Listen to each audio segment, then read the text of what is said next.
Alors salut à toi et bienvenue dans cette vidéo. Aujourd'hui, je vais te parler de vélo d'occasion. Si toi, tu es décidé à acheter un vélo d'occasion, il est important de vérifier quelques points essentiels sur le vélo pour que tu ne fasses pas une mauvaise affaire.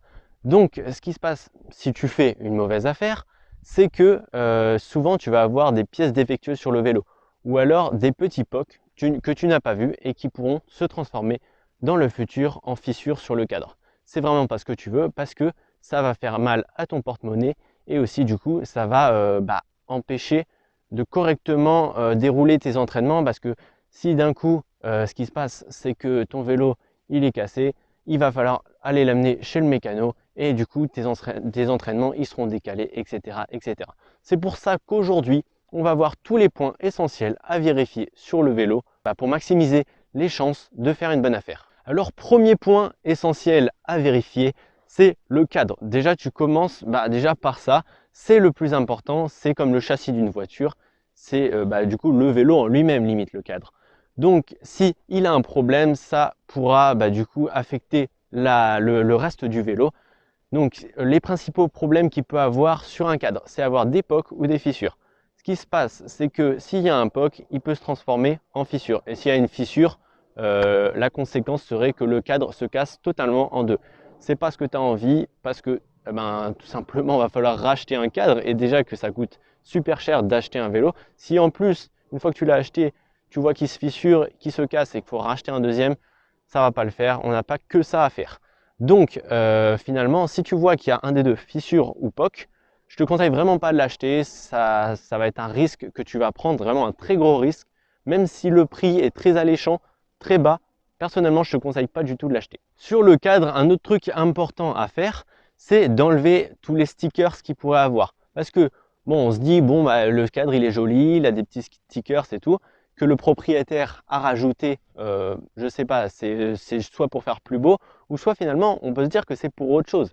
Peut-être qu'il a rajouté un autocollant, un stickers, pour dissimuler un POC ou une fissure. Et oui, ça c'est une éventualité que les gens ne prennent pas souvent en compte et qui pourrait que du coup, vu que le sticker c'est caché, tu ne vois pas la fissure ou le POC et finalement tu achètes un mauvais vélo qui va te poser des soucis dans le futur. Pour éviter ça, soit tu demandes au propriétaire si on pourrait éventuellement enlever les stickers ou alors tu passes le doigt dessus et tu vois s'il y a un petit problème au niveau de la surface.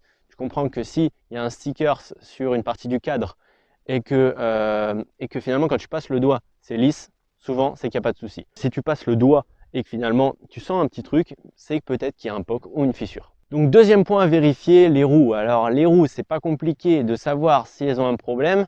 Tout simplement, tu la fais tourner, tu vois si elle est voilée ou pas. Si elle est voilée, ça dépend du voilage, mais souvent c'est pas très grave. Qu'est-ce qu'il faut faire si tu te rends compte que les roues sont voilées? Tu vas chez le mécanicien, ça coûte environ 10 € et il te dévoile les roues, ce qui fait que maintenant elles tournent toutes droites. Autre chose à faire très importante, c'est de vérifier le jeu latéral de la roue. Donc tu prends le vélo au niveau du devant, tu prends la roue, hop, et tu regardes si la roue a un jeu latéral. Si elle a un jeu latéral, ça peut être plus ou moins grave. Mais foncièrement, c'est pas très grave. Avec le mécanicien, tu peux voir ça. Ça coûte pas énormément cher. Pareil, autre chose à vérifier, la tension des rayons. Donc pour cela, tu pinces les rayons comme un peu des cordes de guitare et tu regardes t'entends plutôt à la sonorité, voir si ils sont assez tendus ou pas. Si tu vois qu'il y a des variations au niveau du son, si d'un coup il y a un son qui est plus grave et il y a un autre qui est plus aigu, important surtout, du coup d'aller le montrer chez le mécanicien, tout simplement parce qu'il va te resserrer les rayons. Vraiment là, vraiment ça va pas coûter cher et ça va être important à faire parce que s'il y a un rayon qui est desserré, ça peut être dangereux. Après, une vérification que je pense que tout le monde sait faire, c'est regarder, vérifier l'état des pneus. Tu regardes si le pneu il est en mauvais état. S'il est en mauvais état, tu peux éventuellement négocier avec le vendeur pour qu'il abaisse un peu son prix. Ou alors, finalement, si le prix est déjà assez bas et qu'il ne veut pas négocier, bon, tu peux acheter le vélo s'il te plaît vraiment. Et tu pourras par la suite aller les changer par toi-même. Sachant que pour que je te donne une moyenne d'un prix d'un pneu à peu près, ça varie à peu près entre 25 et 35 €. Du coup, c'est pas non plus une fortune et ça te garantit une sécurité importante du coup quand tu fais du vélo. Une autre chose à vérifier aussi, c'est les disques de frein. Si le vélo que tu convoites, il est équipé de disques de frein, il est important de faire tourner la roue et de regarder du coup si le disque il frotte au niveau des plaquettes de frein. Si c'est le cas, t'inquiète pas, c'est pas très grave. Encore une fois, tu peux aller voir ton mécanicien pour une dizaine d'euros. Il te refait le travail, il te remet le disque tout droit et comme ça, tu vas pouvoir bien piloter ton VTT. Troisième gros point à vérifier sur le vélo quand tu vas acheter un vélo d'occasion, c'est le poste de pilotage. Donc pour ça déjà, hop, premier point, tu vérifies s'il y a du jeu dans le guidon. Pour ça, tu prends la potence, tu prends le guidon, tu regardes si ça bouge un peu. Si c'est le cas, bah voilà, c'est qu'il y a un peu de jeu. Après, tu as les leviers de frein. Il faut que vraiment les leviers de frein, ça soit fluide. Quoi d'autre? Ouais, les gaines de frein aussi, très important, qu'elles soient en bon état.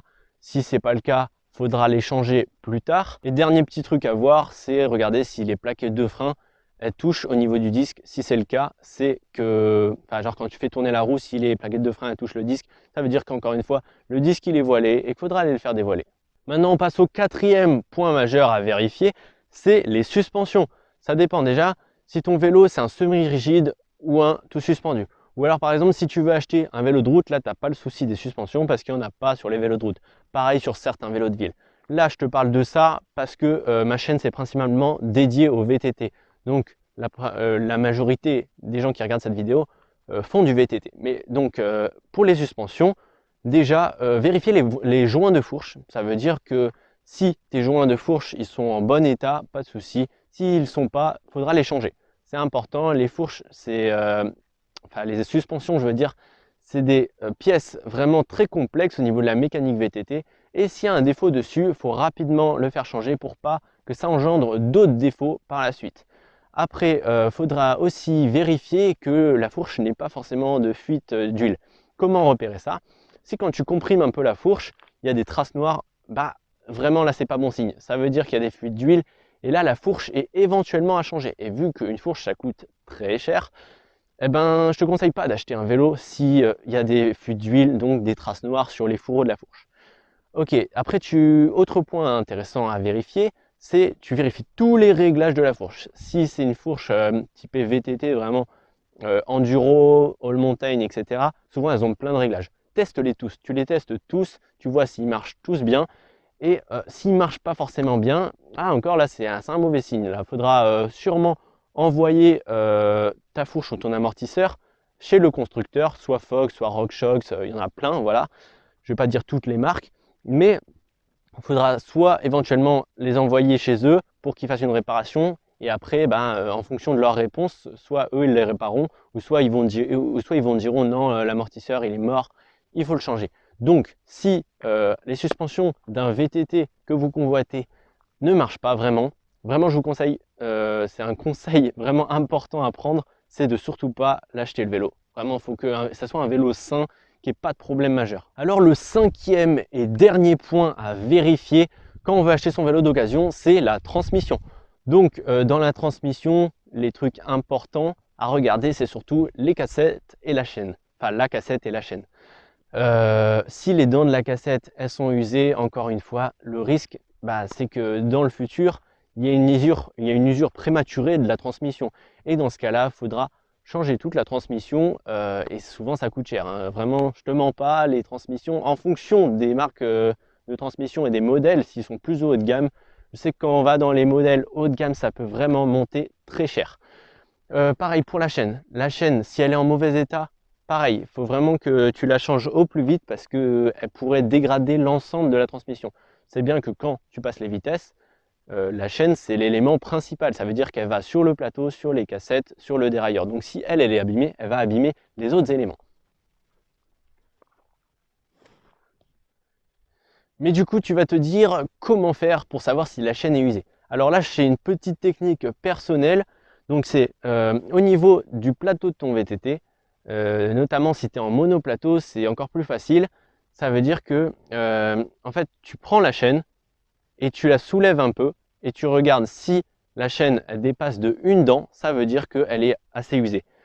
Si elle ne dépasse pas d'une dent, si tu n'arrives pas à voir la dent entière du plateau, ça veut dire que c'est bon encore. Voilà, c'était la petite technique personnelle mais qui marche vraiment très bien.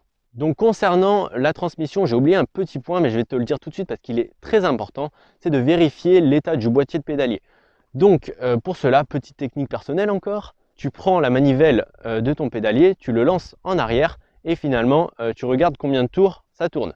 Si tu vois que le pédalier il fait que un tour ou alors un demi-tour, là ça veut dire que les roulements du boîtier de pédalier sont vraiment usés et qu'il faudra le changer. Encore une fois, ça va se rajouter aux frais déjà qu'il peut avoir sur le vélo et c'est pas ce que tu as envie. Il faut que tu achètes un vélo en bon état. Si tu vois que du coup le pédalier fait plusieurs tours en arrière, bah là c'est bon signe, ça veut dire que les roulements sont en bon état. Donc si tu veux aller plus loin, si tu veux en apprendre davantage concernant l'achat et la vente d'un vélo d'occasion, il faut savoir que j'ai écrit un livre entièrement dédié à ce sujet où je t'explique de A à Z du coup comment faire la bonne affaire, comment négocier du coup pour avoir un vélo à un bon prix grâce à des techniques de négociation que j'ai développées avec le temps.